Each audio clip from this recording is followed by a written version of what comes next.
ဒီပုံပဲကျွန်တော်ဝယ်လိုက်တော့မယ်ပေါ့လေဒီပုံမစိုးပေါ့ဒီပုံမိုက်တယ်ဒီကောင်ကဒေါ်လာ180 2.143 Ethereum ဒီစလေး30ကိုနှိပ်လိုက်ရင်ကျွန်တော်ဒီမှာ digital collectible ဆိုတာမြင်ရပါလိမ့်မယ်ဒါအရင်တော့မရှိဘူးဒါအခုမှ Facebook ကတမင်သက်ဒီ NFT တွေ showcase လုပ်ဖို့အတွက်တမင်တကာကိုထည့်ပေးထားတာပေါ့လေပုံကိုနှိပ်လိုက်လို့ရှိရင်လည်းကျွန်တော်တို့ကရိုးတာမှန်မြင်နေရတဲ့ဓာတ်ပုံကြီးဝင်သွားတဲ့မျိုးမဟုတ်ဘူးဒီဥစ္စာရဲ့ဒီပုံရဲ့ဒီ NFT အကြောင်းအရာတွေဒီ NFT ရဲ့ပိုင်ရှင်ရဘယ်သူ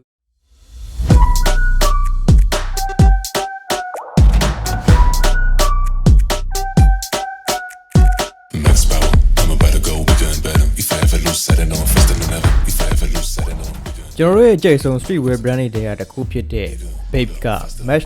2022 မှာတော့ Bapetaverse ဆိုတဲ့ NFT ကိုစတင်ပြီးမိတ်ဆက်ခဲ့ပါတယ်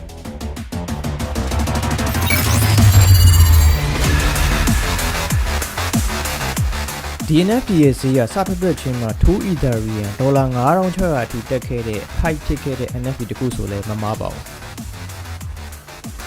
ဒီနေ့တော့ကျွန်တော် BAPE ကထုတ်တဲ့ Bapetaverse NFT ဝယ်ဖို့ရှိပါတယ်ဒီ NFT ဝယ်ရင်းနဲ့ကျွန်တော်အမြဲတမ်းမေးနေကြမေးခွန်းဖြစ်တဲ့ NFT ပုံဘယ်လိုဝယ်ရမလဲ NFT ကနေအကျိုးမြတ်ရအောင်ကျွန်တော်ဝင်ငွေရအောင်ဘယ်လိုမျိုး trade လုပ်ရမလဲ NFT ပုံတွေကိုကျွန်တော်ရဲ့ Facebook မှာဘယ်လိုတင်ပြီး plus လုပ်ရမလဲ Facebook ကရောဒီ NFT တွေတင်ဖို့ဘယ်လိုမျိုးခွင့်ပြုထားလဲဆိုတာတွေကိုကျွန်တော်လုံးဝ demonstration step by step လုံးဝအယိုးရှင်းဆုံးအလွယ်ကူဆုံးဖြစ်အောင်ကျွန်တော်တစ်ဆင့်ချင်းရှင်းပြသွားမှာပါပထမဆုံးသိထားရမှာကလက်ရှိအချိန်မှာဒီ BAPE NFT ရဲ့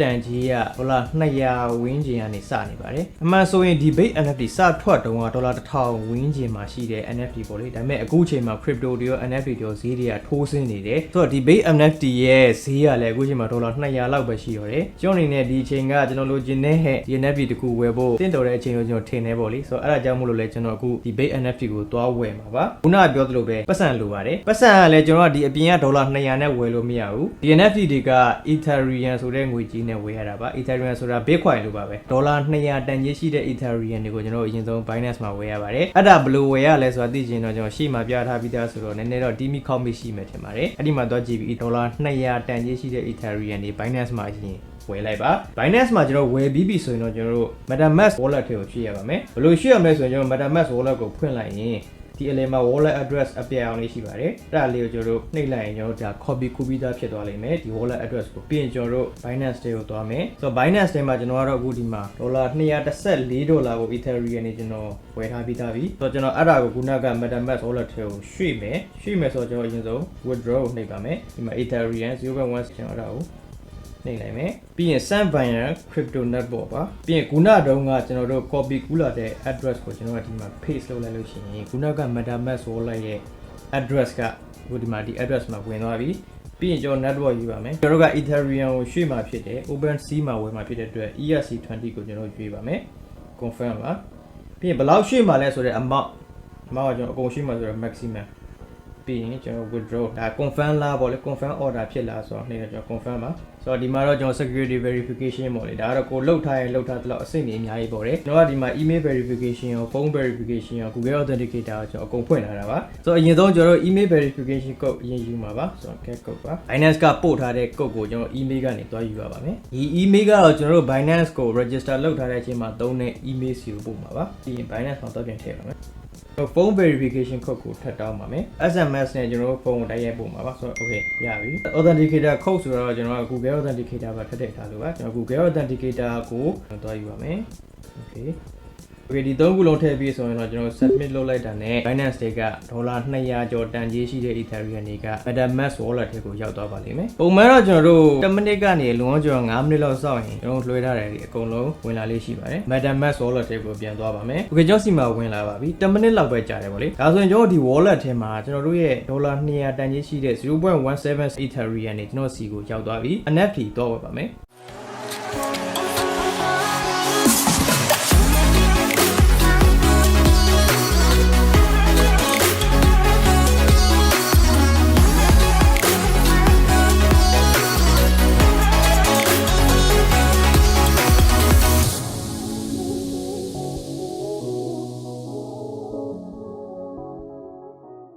အဲ ရဲဆိုရင်ဒီဘက်ဘေးကအတုံးလေးကိုနှိပ်လိုက်ပါပြီးရင် browser ဆိုတာရှိပါလိမ့်မယ်ခုနကမပြောလိုက်ဘူးပေါ့လေ Binance ကကြတော့ကျွန်တော်တို့ VPN ခံထားရင်ဝင်လို့မရဘူး Opensea ကကြတော့ VPN မခံထားရင်ဝင်လို့မရဘူးအဲ့တော့အဲ့နှစ်ခုတော့ကျွန်တော်လည်းသိထားမယ် MetaMask wallet တွေက browser ထဲဝင်ပါမယ်ပြီးရင်ကျွန်တော်တို့ဒီမှာဒါတော့ကျွန်တော် Opensea ဝင်ထားပြီးသားမလို့ Opensea link ပေါ်နေရပါလေ Opensea link မပေါ်ကျွန်တော်တို့က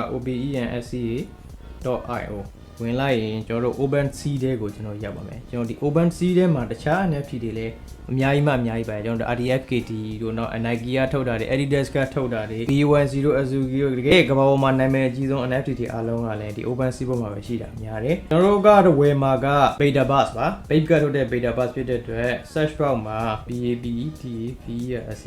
Bapetaverse တွေကိုကျွန်တော်တွေ့ပြီအဲ့မှာလည်းကျွန်တော်နည်းနည်းသတိထားရပေါ့လေဒီ NFT တွေထဲမှာလည်းလိုမျိုး fake လုပ်ထားတဲ့အကောင့်အတုတွေနဲ့ဥမာဒီ Bapetaverse ဆိုလို့ရှိရင်ဒီ Bapetaverse ဆိုတဲ့နာမည်အတူတူနဲ့နှစ်ခုသုံးခုလောက်ပေါ်လာတာမျိုးလည်းဖြစ်တတ်တယ်အဲ့ချိန်ကျရင်ကျွန်တော်ကလည်းမျိုးဒီ blue mark ကတော့ဒါလုံးဝ asset ဆိုတာမျိုးကျွန်တော်သိရမယ်ပေါ့လေဆိုတော့ဒီမှာကျွန်တော် Bapetaverse မှာကျွန်တော်သူ့ရဲ့ NFT တွေအများကြီးပဲကျွန်တော်မြင်နေရပြီကျွန်တော်စပြီးဝယ်လို့ရပြီသူကဈေးတွေကတော့ဒါ floor price ဆိုတာဘာကိုပြောရလဲဆိုတော့ဒီအနည်းဆုံးဈေးကနေကျွန်တော်ကစမြင်ရပါလိမ့်မယ် floor နာဒုတိယပုံပဲကျွန်တော်ကြိုက်တယ်ဆိုတော့ဒီပုံပဲကျွန်တော်ဝယ်လိုက်တော့မယ်ပေါ့လေဒီပုံမစိုးပေါ့ဒီပုံမိုက်တယ်ဒီကောင်ကဒေါ်လာ180 2.143 Ethereum ဝယ်မယ်ဆိုကျွန်တော်ဒါကို add to cart နှိပ်လိုက်ပါမယ် cart ကိုသွားမယ်မှာတော့ဘယ်လိုပေးမလဲပေါ့ကျွန်တော်ဒီမှာနောက်ပိုင်းမှာကျွန်တော် credit card တွေ debit card တွေနဲ့ပါတခါတည်းဝယ်လို့ရနေပြီဒါပေမဲ့ကျွန်တော်ကဒီမှာ crypto ထည့်ထားပြီးသားဖြစ်တဲ့အတွက် crypto နဲ့ပဲဝယ်ပါမယ်ဆိုတော့ဒေါ်လာ180 BAPE NFT ပုံ complete purchase ကိုနှိပ်ပါမယ်ဆိုတော့ဒါဆိုရင်တော့ကျွန်တော်ဒီပုံဝယ်လို့ပြီးသွားပြီကျွန်တော်ရဲ့ပုံကိုကျွန်တော်ရဲ့ wallet ထဲမှာကျွန်တော်သွားကြည့်လို့ရပြီ Okay ဒီမှာကျွန်တော်ရဲ့ collected ထဲမှာကျွန်တော်ရဲ့ Bapetaverse ပုံကြီးတော့ဆောက်သွားပါပြီဒီ NFT ကနေကျွန်တော်အကျိုးမြတ်ရအောင်ဘယ်လိုလုပ်မလဲဆိုတော့ကျွန်တော်အခုဒီမှာဒီပုံဒေါ်လာ180နဲ့ဝယ်လိုက်တယ်ကျွန်တော်280နဲ့ပြန်ရောင်းနိုင်လို့ရှိရင်မြတ်မယ်ဈေးတွေကမတရားထိုးကျလာလို့100လောက်နဲ့ပြန်ရောင်းရတယ်ဆိုရင်ကျွန်တော်ရှုံးမယ်ဒါပဲရှင်းလေးပါဒီတက်နိုင်တဲ့ project ပို့ပြီးတော့ကောင်းလာလိမ့်မယ်ပို့ပြီးတော့ဒီထက်ပို့ပြီးတော့မြင့်မားလာလိမ့်မယ်လို့ကျွန်တော်ထင်တဲ့ project တွေကိုကျွန်တော်လိုက်ရှာပြီးတော့ဝယ်ဖို့လိုတယ်ဥပမာကျွန်တော်ဆိုရှင်ဒီ project ကိုဘာဖြစ်လို့ဝယ်ဖြစ်လဲဘာလို့ဝယ်ချင်တာလဲဆိုတော့ကျွန်တော်ကြိုက်ဆုံး streetwear brand တစ်ခုရဲ့ထုတ်တဲ့ NFT လည်းဖြစ်တယ်ရှုံးခံရောင်းမှာမဟုတ်ကျွန်တော်ဒီတိုင်းပဲဟိုးထားမှာကျွန်တော်ဒီတိုင်းပဲ collect လုပ်ထားမှာဒါပေမဲ့ကျွန်တော်ဘယ်အချိန်မှရောင်းမယ်လို့စဉ်းစားထားလဲဆိုတော့ okay ဒီပုံကိုကျွန်တော်ဒေါ်လာ180နဲ့ဝယ်လိုက်တယ်ဒေါ်လာ250လောက်ရောက်ရင်တော့ရောင်းမယ်ဆိုပြီးတော့ကျွန်တော်ကဈေးကိုသတ်မှတ်ထားလိုက်မယ်။အဲ့နဲ့ပြန်ရောင်းမလဲဆိုတော့ sale ကိုနှိပ်မယ်။အဲ့မှာကျွန်တော်ဘယ်လောက်နဲ့သတ်မှတ်ချင်လဲပေါ့။ကျွန်တော်အခုဝယ်လိုက်တာက 0.143 နဲ့ဝယ်လိုက်တယ်။ကျွန်တော်0.250လောက်ရရင်ရောင်းချင်တယ်ဆိုတော့0.222 280ဒေါ်လာရရင်ကျွန်တော်ပြန်ရောက်မယ်ဆိုတော့ဘယ်လောက်ထိဒီဥစ္စာကိုထားမလဲဆိုတော့တစ်လကျွန်တော်ထားရမယ်အဲ့လောက်မှမရရင်ကျွန်တော်မရဘူးပေါ့လေဆိုတော့ရှင်းပါအဲ့ဈေးနဲ့ကျွန်တော်ပြန်တင်ထားလိုက်တယ်ကဲလို့ကျွန်တော်ရဲ့ NFT ကိုအဲ့ဈေးနဲ့လာဝယ်လို့ရှင်ကျွန်တော်မြတ်မယ်အဲ့လိုမှမဟုတ်ဘဲနဲ့ခုနကပြောသလိုပဲဒီ price ကလည်းအမြဲတမ်းနှိမ့်လိုက်မြင့်လိုက်ဖြစ်နေမှာသူစချင်းထွက်တုန်းကဒေါ်လာ1000နီးပါးလောက်ကအနည်းဆုံးပဲဒါပေမဲ့အခုချိန်ကပိုကျနေလို့ဒါဈေးရတလောက်ရှိတာကျွန်တော်ထင်တယ်မှရင်တိတ်မကြခင်ပြန်တက်မယ်တော့ထင်တာပဲဒါပေမဲ့ဒါကလည်းခံမှန်းလို့တိကျကြီးခံမှန်းလို့တော့မရဆက်ပြီးကျသွားမျိုးလည်းဖြစ်နိုင်တယ် anyway 0.22 Ethereum 289 ဒေါ်လာရရင်ကျွန်တော်ပြန်ရောင်းမယ်ဆိုပြီး complete listing လုပ်လိုက်တယ်ကျွန်တော်တို့ပြန်ပြီးရောင်းဝယ်ဖြစ်မလားမဖြစ်မလားတော့ဝယ်တဲ့သူနဲ့ပဲဆိုင်မယ်ပေါ့လေဆိုတော့ဒါဆိုရင် NFT ဘယ်လိုဝယ်ရမလဲဆိုတာရယ် NFT ကနေပြီးတော့ဘယ်လိုမျိုး trade လုပ်လဲဆိုတာရယ်နှစ်ခုပြီးသွားပြီပေါ့လေပြီးရင်ကျွန်တော်ဒီ NFT တွေကို Facebook မှာဘယ်လိုတင်ရမလဲ Facebook ကဒီ NFT တွေကိုဘယ်လိုမျိုးတွင်ခွင့်ပေးထားလဲဆိုတော့ကျွန်တော်ဆက်ပြီးတော့ပြောပြပါမယ်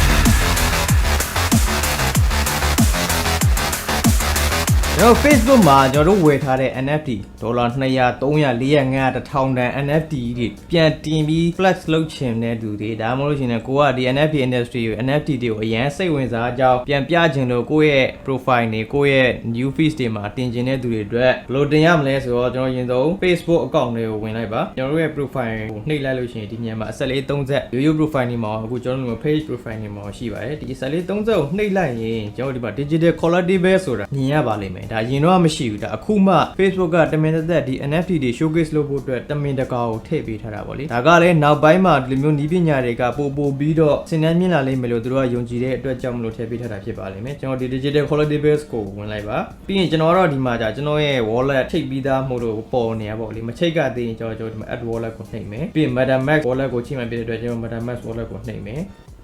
်ဒါဆိုရင်ဒီမှာ Facebook ကနေပြီးတော့ Bapetaverse wallet နဲ့ချိတ်ဖို့အတွက် request လုပ်နေတယ် proof လုပ်မလား okay connect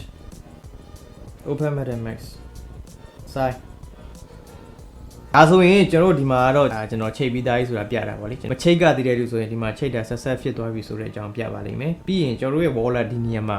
အခုလိုမြင်နေရတဲ့အတိုင်းပေါ်နေပါလိမ့်မယ်ဆိုတော့ဒီတဲ့ကိုကျွန်တော်တစ်ချက်နှိပ်ပြီးဝင်လိုက်ရင်ကျွန်တော်ဝယ်ထားတဲ့ NFT တွေအကုန်လုံးဒီနေရာမှာပေါ်နေလိမ့်မယ်ဒီ NFT ကိုကျွန်တော် new feed မှာတင်ဖို့အတွက်တင်ချင်တဲ့ NFT တွေကိုဝင်လိုက်ပါပြီးရင်ဒီမှာလွယ်လွယ်လေးပါပဲအောက်မှာ share to feed လိုက်ပါပြီးရင်ဒါဆိုလို့ရှိရင်ကျွန်တော်ဒီမှာကျွန်တော်ရေးချင်တဲ့စာရေးပြီးတော့ post နေလဲလို့ရှိရင်ရိုးရိုး post တင်လို့ပဲတက်သွားလိမ့်မယ်ဒါပေမဲ့မတူတာကဘာလဲဆိုတော့ဒီပုံကရိုးရိုးတက်ပုံမဟုတ်ဘူး digital quality ပဲ NFT ဖြစ်တဲ့အကြောင်းတက်သေးခံချက်ပဲပဲတောက်မှာပေါ်နေလိမ့်မယ်ဒါကရိုးရိုးပုံနေမှာဘယ်တော့မှပါလေးမရှိမဲ့ feature ပါအဲ့ဒီပုံကိုနှိပ်လိုက်လို့ရှိရင်လည်းကျွန်တော်တို့ကရိုးရိုးတာမန်မြင်နေရတဲ့ဓာတ်ပုံကြီးဝင်သွားတဲ့မျိုးမဟုတ်ဘူးဒီဥစ္စာရဲ့ဒီပုံရဲ့ဒီ NFT အကြောင်းအရာတွေဒီ NFT ရဲ့ပိုင်ရှင်ကဘယ်သူဖြစ်တယ်ဘယ် brand ဖြစ်တယ်ဒီ NFT ကဘယ်နှခုထုတ်ခဲ့ရဆိုရယ်ဒီ NFT နဲ့ပတ်သက်တဲ့ details တွေအကုန်လုံးပေါ်လာလိမ့်မယ်ဆိုတော့ဒါကတော့ရိုးရိုးဓာတ်ပုံနေနဲ့ NFT ရဲ့ကွာခြားချက်ပါပဲလောက်ဆိုရင်တော့ကျွန်တော်တို့ NFT တစ်ခုဘယ်လိုမျိုးဝယ်ရမယ်ကျွန်တော်ရဲ့ Facebook မှာပြန်တင်ပြီးဘယ်လို plus လုပ်ရမယ်ဆိုတာတွေအကုန်လုံးရှင်းလင်းလင်းဖြစ်အောင်မို့လဲကျွန်တော်တက်နိုင်သလားမလိုတာတွေအကုန်ခြံခဲ့ပြီးတော့တကယ်အချက်လက်တွေကြီးပဲရွေးပြီးတော့ပြောခဲ့တာပါ NFT ဘယ်လိုဝယ်ရမလဲဆိုတာရယ်ဘယ်လိုတင်ရမလဲဆိုတာရယ်ကိုအလုံးမဲ့သိသွားကြမယ်လို့ထင်ပါတယ်